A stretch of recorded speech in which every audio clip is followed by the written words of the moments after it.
Hello दोस्तों, आज हम लोग क्वेश्चन करेंगे 40% of the good are sold at 2% loss while the rest of the good are sold at 4% profit. If there is a total profit of ₹250 then find the cost price of the good sold.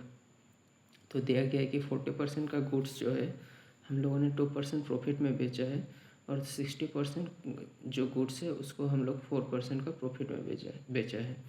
40 और 60 का अगर ratio लूँ तो 22 या 40 और 23 या 60 होगा. अगर मेरे को एवरेज प्रॉफिट और लॉस निकालना होगा तो मैं क्या करूँगा, जो डाटा दिया गया है उसको मल्टीप्लाई करूँगा प्रॉफिट या लॉस के साथ. तो 2 या 4 होगा तो मैंने यहाँ में -4 लिखा है और 3 × 4 12 होगा तो मैंने यहाँ में +12 लिखा है. मैंने यहाँ में क्या किया, जो डाटा दिया गया है तीन चीज़ों में 4% का प्रॉफिट हुआ है तो मैंने यहाँ में 12 लिखा है और दो चीज़ों में 2% का नुकसान हुआ है, लॉस हुआ है तो मैंने यहाँ में 4 लिखा है. इसको मैं अगर टोटल नंबर ऑफ गुड्स के साथ अगर डिवाइड करूँ तो -4 + 12 और हम लोग का टोटल जो सामान है 2 + 3 5 होगा. तो मैंने यहाँ में क्या किया, टोटल नंबर ऑफ जो सामान है उसको मैंने क्या किया, टोटल प्रॉफिट या लॉस के साथ मैंने उसको डिवाइड किया. तो -4 और +12 उसका वैल्यू आएगा 8 आएगा. तो 8 को मैंने 5 के साथ जब डिवाइड करूँगा तो 1.6% का हम लोगों को प्रॉफिट होगा.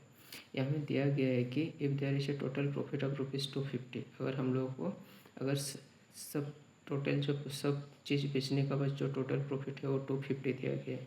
तो 250 का वैल्यू जो होगा वो 1.6 होगा, जो कि हम लोगों ने यहाँ में निकाला है.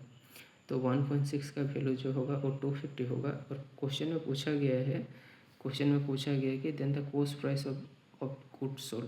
कॉस्ट प्राइस हम लोग को पूछा गया है. तो 250 का वैल्यू हम लोग को दिया गया है 1.6 और कॉस्ट प्राइस हम लोग को पूछा गया है. तो मैंने यहाँ में क्या किया, 100 के साथ मल्टीप्लाई किया है.